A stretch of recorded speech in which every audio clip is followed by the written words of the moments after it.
میں کم عمر لیکن بہت ہی حسین لڑکی تھی۔ چھوٹی عمر میں ہی مجھے جوانی کی آگ نے باولا کر دیا تھا، اسی لیے حسین اور نوجوان لڑکے مجھے بہت اچھے لگتے تھے۔ مجھے شروع سے ہی ان جوان لڑکوں سے مساج کرنا بہت پسند تھا، اسی لیے میں نے آج ایک جوان لڑکے کو ملازم رکھ لیا۔ میں جب بھی تھکی ہوئی ہوتی وہ مجھے اوپر سے نیچے تک ایسا مساج کرتا کہ میری جان میں جان آ جاتی۔ ایک رات میرا شوہر گھر پہ نہیں تھا تو میں نے ملازم کو اندر بلا لیا، لیکن اس وقت میرے ہوش اڑ گئے جب اس لڑکے نے میرے ہاتھ میں ایسی چیز پکڑا دی کہ جسے دیکھتے ہی میرے رونگٹے کھڑے ہو گئے۔ میں تو شرم کے مارے پانی پانی ہو گئی تھی، کیونکہ اس چیز کا اگلا حصہ میں ایک حسین اور بے باک لڑکی تھی۔ نوکروں سے مالش اور مساج کروانا مجھے بہت پسند تھا۔ مجھے لڑکوں میں بہت دلچسپی رہتی تھی، مگر اس نئے نوکر کے ہاتھ میں تو جیسے جادو ہی تھا۔ یہ نوکر ایک پارلر میں کام کرتا تھا۔ میں اکثر اس پارلر میں جاتی تھی کیونکہ یہ میری دوست کا پارلر تھا۔ میں جب بھی کسی پارٹی میں جانے لگتی تو اس پارلر کا چکر لگا لیتی۔ یوں پارلر والی بانو دھیرے دھیرے میری دوست بننے لگی۔ اس نے ایک دن مجھ سے کہا، کیا بات ہے بنش، آج تم بہت تھکی تھکی لگ رہی ہو۔ یہ سن کر میں نے کرسی پر سر رکھ دیا اور اپنی آنکھیں بند کر لی۔ بانو میرا میک اپ کر رہی تھی۔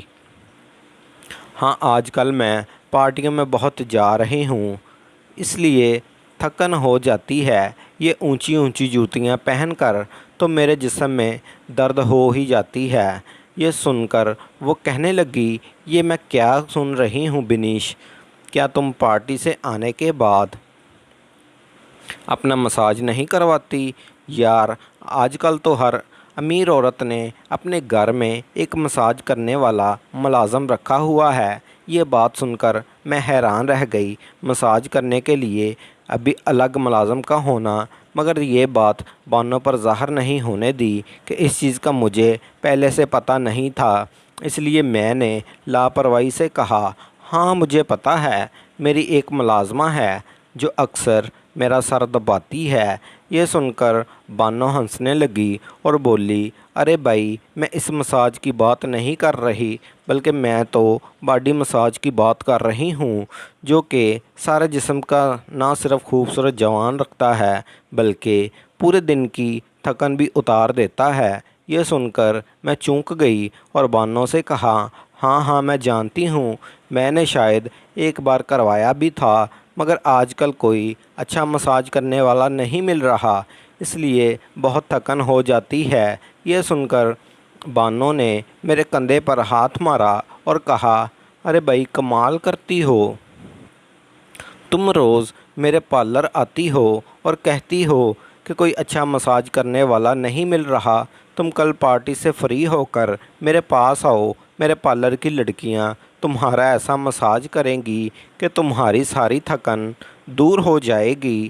یہ سن کر میں نے اس سے کہا، اچھا چلو ٹھیک ہے، کل ملتے ہیں، ابھی تم مجھے جلدی ہے، جانے دو، ورنہ تم میرے شوہر نے بہت شور مچانا ہے کہ تم نے بہت دیر کر دی آج تو۔ یہ کہہ کر میں اپنی آنکھیں کھول دی اور وہ جلدی جلدی میرا میک اپ کرنے لگی۔ میں نے بانو سے جھوٹ بول دیا کیونکہ میں نے کبھی کوئی مساج نہیں کروایا تھا۔ دراصل اس سے پہلے میرا شوہر ایک دفتر میں ملازم تھا اور ہم دونوں میاں بیوی اپنے 2 بچوں کے ساتھ بہت مشکل زندگی گزار رہے تھے۔ پارلر جا کر مساج کرانا تو دور میں ہے، میں تو کبھی پارلر کی شکل بھی نہیں دیکھی تھی، کیونکہ میرے شوہر کی تنخواہ اتنی کم تھی کہ 1 تاریخ کو آتی تو 5 تاریخ کو ختم ہو جاتی، باقی کا مہینہ تو ہم ادھار لے کر گزارا کرتے تھے۔ مگر انہی دنوں میں میرے شوہر کے دوست نے نیا کاروبار شروع کرنے کا سوچا اور میرے شوہر سے پارٹنرشپ کا کہا۔ میرا شوہر سوچ میں پڑ گیا کہ وہ اتنا پیسہ کہاں سے لائے گا۔ اس نے یہ بات مجھ سے کہی اور میں نے اسے کہا کہ میرا زیور بیچ دو۔ یہ سن کر میرے شوہر نے کہا، اگر کاروبار میں نقصان ہوا تو تم مجھے اس کا ذمہ دار مت ٹھہرانا۔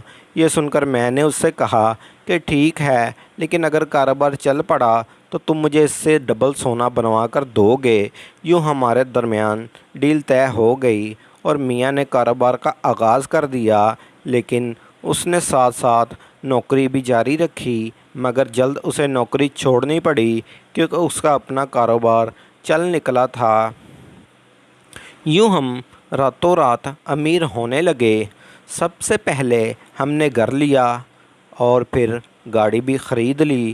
پیسے آنے لگے تو شہر کے لوگ ہمیں بڑی بڑی پارٹیوں میں بلانے لگے۔ میں بھی پارلر میں جا کر تیار ہونے لگی۔ اس دن میں پارٹی سے آئی تو میں نے سوچا کہ بانو کے پارلر چلتی ہوں اور اس سے مساج کروا لیتی ہوں۔ مجھے پیسوں کی کمی نہیں تھی اور میں چاہتی تھی کہ اگلی پارٹی میں بھی دوستوں سے کہوں کہ میں تو تھکن اتارنے کے لیے مساج ہی کرواتی ہوں۔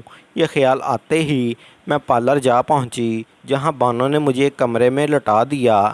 پھر ایک لڑکی آئی اور میرا مساج کرنے لگی۔ پہلے تو مجھے شرم آئی، مگر دھیرے دھیرے میں اس کی عادی ہوتی گئی۔ میں گھر آئی تو ساری تھکن اتر چکی تھی۔ اب میں جب بھی پارٹی سے آتی سیدھی پارلر میں جاتی اور باڈی کا مساج کروا لیتی۔ اس کی اتنی عادی ہو گئی تھی کہ مجھے اس کے بغیر نیند ہی نہ آتی تھی۔ لیکن مسئلہ یہ تھا کہ جب کبھی پارٹی سے واپس آتی تو اکثر اتنی تھکن ہو جاتی کہ پارلر کی طرف بھی نہیں جا پاتی، حالانکہ میں اپنی گاڑی میں جاتی تھی۔ یہ بات میرا شوہر نے سنی تو وہ ہنس کر کہنے لگا، ایک وقت وہ بھی تھا جب تم رکشے کا کرایہ بچانے کی خاطر بازار پیدل جاتی تھی، مگر اب تم سے گاڑی خود میں بیٹھ کر نہیں جایا جاتا۔ یہ سن کر میں بھی ہنس دی اور اس سے کہا، وہ دن اور تھے، اب تب ہم غریب تھے مگر ہمارے پاس پیسہ ہے۔ یہ سن کر میرے شوہر نے کہا، پھر فکر کیسی، تم پارلر والی کو گھر بلا لیا کرو۔ یہ سن کر میں خوش ہو گئی کیونکہ یہ بات تو میرے ذہن میں ہی نہیں آئی تھی۔ میں نے اس سلسلے میں بانو سے بات کی تو وہ کہنے لگی، یہ بھی کوئی بات ہوئی، تمہیں جب بھی مساج کروانا ہو مجھے کال کر دیا کرو، میں لڑکی بھیج دوں گی۔ یہ سن کر میں مطمئن ہو گئی اور اب جب بھی مجھے مساج یا میک اپ کروانا ہوتا تو میں اپنے گھر ہی کسی لڑکی کو بلا لیتی۔ یوں پیسے تو ڈبل لگ جاتے تھے مگر میرا کام آسان ہو گیا تھا۔ خیر مجھے کون سا پیسوں کی کمی تھی۔ اس کام کے لیے بانو جتنے پیسے مانگتی تھی میں نکال کر دے دیتی تھی، اس لیے تو بانو میری دوست بنی ہوئی تھی، ورنہ تو وہ کسی عام عورت کو گاز تک نہیں ڈالتی تھی۔ شاید اسے پتہ تھا کہ میں پیسوں کے معاملے میں کنجوسی نہیں دکھاتی۔ ایک دن بانو میرے گھر آئی تھی۔ میں نے اس سے کہا کہ تمہاری پارلر کی لڑکیاں بہت اچھا مساج کرتی ہیں۔ یہ سن کر وہ کہنے لگی، یہ تو کچھ بھی نہیں ہے، میرے پاس ایسے ایسے خوبصورت اور تجربہ کار لڑکے موجود ہیں کہ ان سے کام کروا کر تمہاری ساری تھکاوٹ منٹوں میں دور ہو جائے گی۔ یہ سن کر میں حیران رہ گئی مگر بانو سے کچھ نہیں کہا کیونکہ مجھے بڑی شرم آئی کہ مرد میرا مساج کرے۔ مگر ایک دن میں اپنی ایک اور دوست سمینا کے پاس گئی تو اس کے کمرے میں ایک لڑکا بیٹھا ہوا تھا۔ میں نے پوچھا، یہ لڑکا کون ہے؟ تو وہ کہنے لگی کہ یہ میرا نوکر ہے۔ یہ سن کر میں نے اس سے کہا کہ پھر یہ تمہارے کمرے میں کیا کر رہا ہے؟ باہر جا کر کچن میں کام کرے۔ یہ سن کر سمیہ نے ہنس پڑی اور مجھ سے کہا، تم بھی نہ بہت مذاق کرتی ہو، یہ کچن میں کام کرنے والا ملازم نہیں ہے۔ میں بہت حیران ہوئی۔ میں نے کہا، پھر کون سا ملازم ہے؟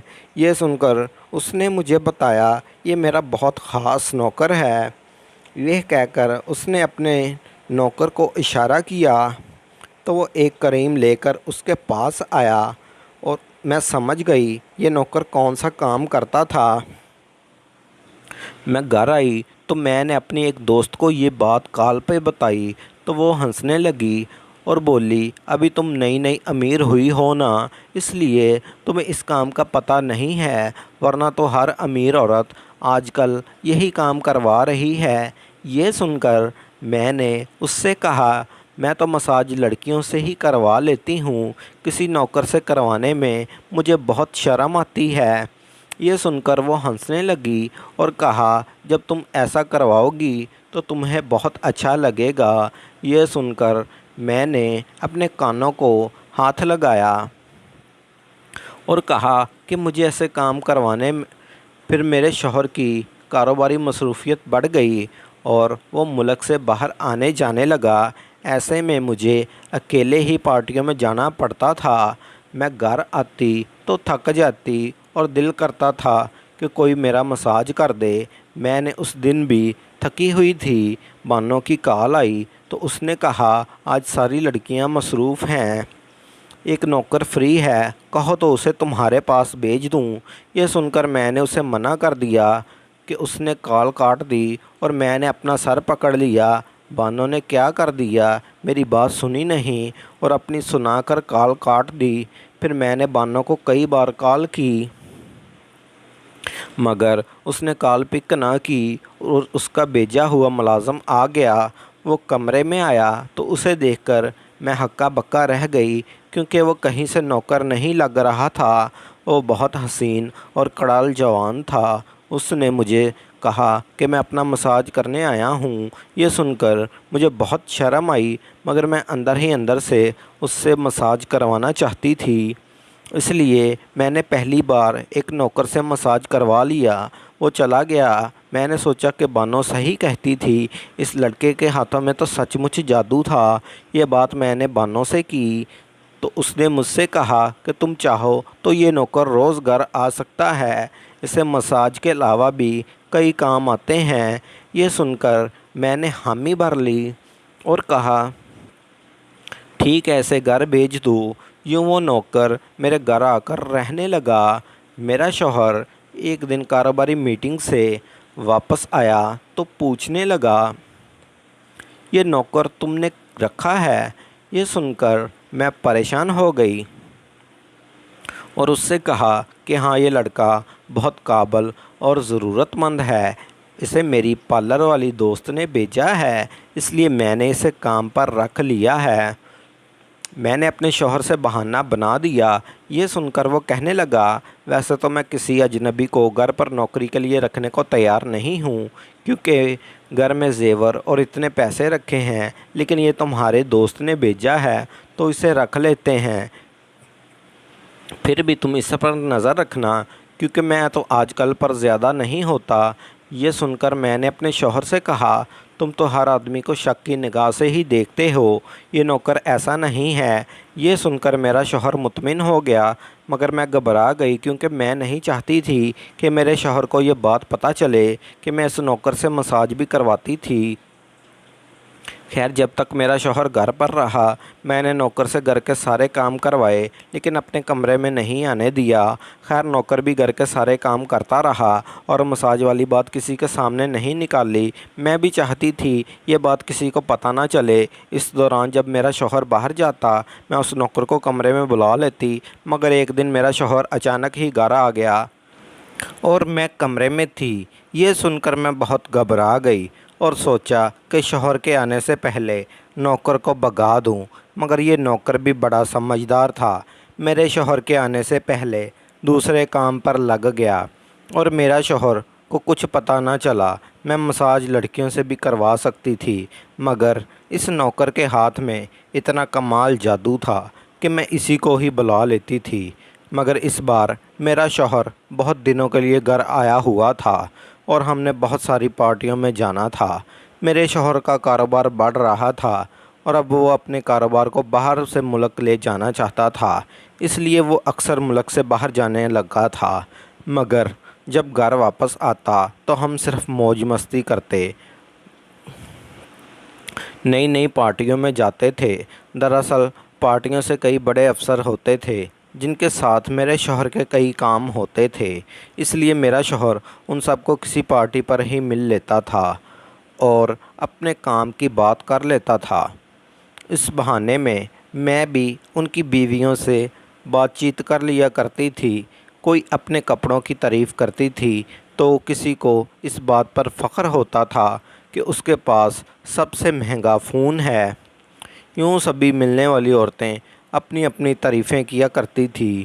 پھر ایک دن پارٹی میں میری ایک دوست نے میری خوبصورتی کی تعریف کر دی اور کہا کہ تم حقیقت میں اتنی خوبصورت ہو یا کسی سے مساج کرواتی ہو۔ یہ سن کر میں شرما گئی اور میں نے کچھ نہ کہا، مگر میں نے اپنے شوہر سے پوچھا کہ کیا واقعی میں بہت خوبصورت ہوں؟ یہ سن کر وہ کہنے لگا، تم یہ بات آج مجھ سے کیوں پوچھ رہی ہو؟ یہ سن کر میں نے اسے بتایا کہ آج پارٹی میں ایک عورت نے میری خوبصورتی کی تعریف کر دی اور تب سے سوچ رہی ہوں کہ میں واقعی اتنی خوبصورت لگنے لگی ہوں۔ یہ سن کر میرے شوہر نے کہا، تم ہمیشہ سے اتنی ہی خوبصورت تھی، کسی کی تعریف کرانے کی ضرورت نہیں ہے تمہیں۔ یہ سن کر میں بہت شرما گئی۔ جب نوکر میرا مساج کرتا تھا تو وہ بھی یہی بات کرتا تھا کہ میڈم آپ بہت خوبصورت ہیں۔ یہ سن کر میں خوشی کے مارے چپ ہو جاتی، جیسے میں اس بات کی عادی ہوتی جا رہی تھی۔ اس مرتبہ میرا شوہر زیادہ دن کے لیے گھر آیا تھا، اس لیے مجھے نوکر کو بلانے کا ٹائم نہیں مل رہا تھا۔ وہ بیچارہ بھی گھر کے کاموں میں لگا رہتا تھا اور میں اپنے گھر کے ساتھ پارٹیوں میں مصروف رہتی تھی۔ مجھے وقت نہیں مل رہا تھا، اس لیے میں پارٹی میں جاتی تھی تو میرے پورے جسم میں درد ہو رہا تھا۔ میں کسی طرح درد برداشت کیے ہوئے تھی۔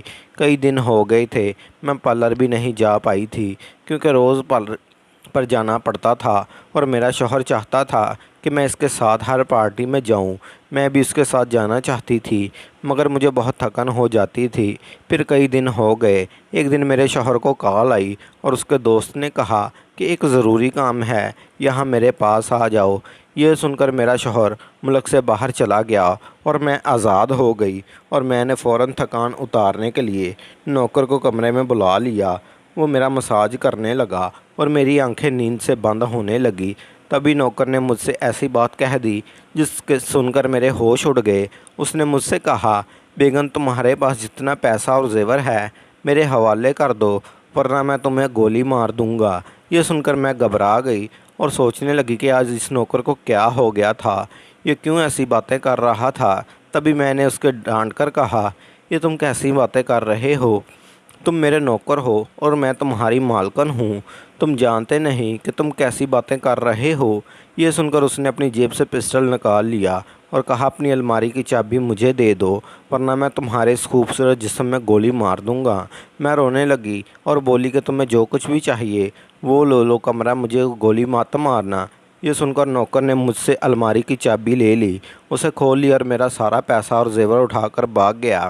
اور اس کے جاتے ہی میں بہت زیادہ رونے لگی، کیونکہ میرے شوہر نے مجھے منع کیا تھا، مگر میں نے اس کی بات نہیں مانی تھی۔ ان نوکروں پر اعتبار نہیں کرنا چاہیے تھا۔ تبھی مجھے بانو یاد آئی اور میں نے سوچا کہ یہ نوکر اسی نے میرے پاس بھیجا تھا۔ یہ یاد آتے ہی میں نے اسے کال کی اور یہ سارا واقعہ اسے بتا دیا، جسے سن کر وہ کہنے لگی،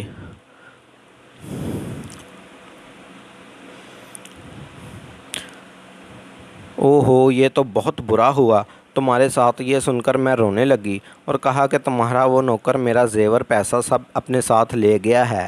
یہ سن کر وہ کہنے لگی، اسے میرا نوکر مت کہو، میں نے تو اسے 2 دن پہلے ہی نوکری سے نکال دیا تھا۔ یہ سن کر میں ہکا بکا رہ گئی، تو تم نے یہ بات مجھے پہلے کیوں نہیں بتائی؟